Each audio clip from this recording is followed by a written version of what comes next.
नमस्कार Savita MS lifestyle परिवार থেকে সবাইকে স্বাগত। আজ নিয়ে আসলাম পটল রেসিপি। রুটি পরোটা গরমের দুপুরে ডাল ভাতের সঙ্গেও কিন্তু অসম্ভব ভালো লাগবে। চলো তাহলে দেখে নেওয়া যাক। স্কিপ না করে পুরো ভিডিওটি দেখার অনুরোধ রইল।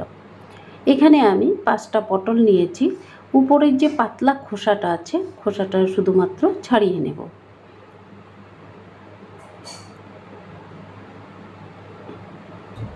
আর এইভাবে ছুরি দিয়ে কিন্তু খোসাটা ছাড়িয়ে নিতে হবে।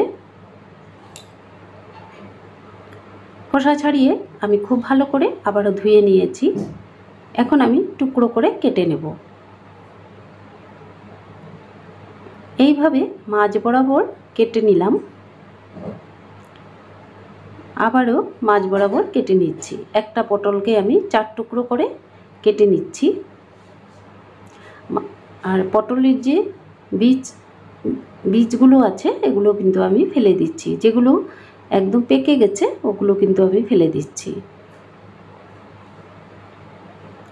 তো সবগুলো একইভাবে কেটে নিলাম। এখন আমি পটল যেভাবে লম্বা লম্বা করে কেটেছি একটা আলু নিয়ে নিলাম। আর আলুকেও ঠিক আমি একইভাবে লম্বা লম্বা করে কেটে নেব। আলুর খোসা খুব ভালো করে ছাড়িয়ে আলুগুলোকে বেশ টুকরো টুকরো করে কেটে নিলাম। দেখে বুঝতে পারছো আমি কিন্তু এখানে একটা আলুই ব্যবহার করেছি। এখন চলে আসলাম ওভেনের কাছে। ওভেনের উপরে ফ্রাই প্যান বসিয়ে দিয়ে দিলাম পরিমাণ মতো তেল। এখন আমি আলু ভেজে নিচ্ছি। আলু আমি বেশ লাল করে ভেজে নেব। দিয়ে দিচ্ছি সামান্য পরিমাণে নুন আর হলুদ দিয়ে কিন্তু আলুটা আমি ভেজে নিচ্ছি।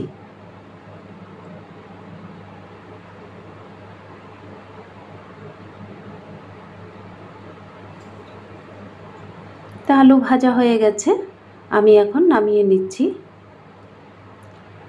আর টুকরো করে রাখা পটল এখন আমি ভেজে নেব। আমি খুব কড়া করে ভাজবো না, পটলকে হালকা করে ভেজে নেব।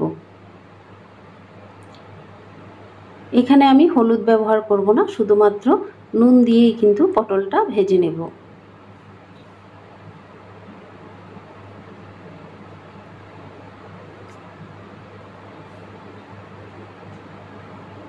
হালকা নাড়াচাড়া করে ভেজে নিলাম।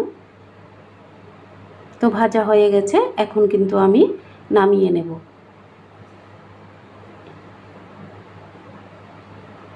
ওই তেলেই এখন আমি কিছু কুচানো পেঁয়াজ দিয়ে দিলাম। দিয়ে হালকা বাদামি কালার করে ভেজে নেব। গ্যাসের ফ্লেম লো টু মিডিয়াম রেখেছি। আর এখানে আমি 4-5 কোয়া রসুন কুচানো দিয়ে দিলাম। তোমরা চাইলে থেতো করেও দিতে পারো। আর দিয়ে দিচ্ছি স্বাদ মতো নুন। নুন দিয়ে আবারও পেঁয়াজ খুব ভালো করে নাড়াচাড়া করে নিচ্ছি, যাতে পেঁয়াজটা খুব সুন্দর নরম হয়ে ভাজা হয়ে যায়।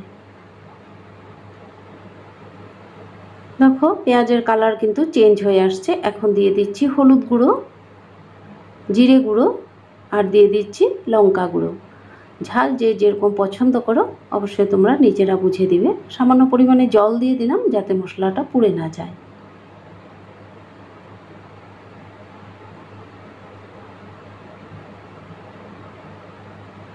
খুব ভালো করে মশলা কষিয়ে নিচ্ছি।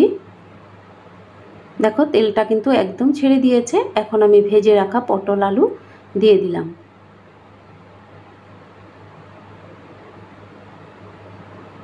মশলার সঙ্গে আবারও খুব ভালো করে কষিয়ে নিচ্ছি।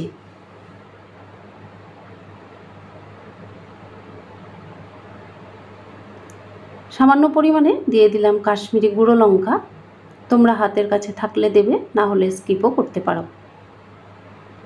তো এখন সামান্য পরিমাণে জল দিয়ে দিলাম। এখানে খুব একটা বেশি ঝোল রাখবো না, একটু মাখো মাখো করে রান্নাটা করে নেব। তো এখন আমি 2-3 মিনিটের জন্য ঢেকে দিলাম।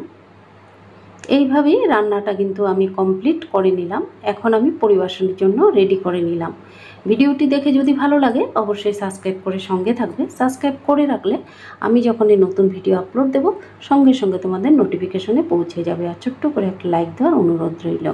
আজকের মতো রাখছি।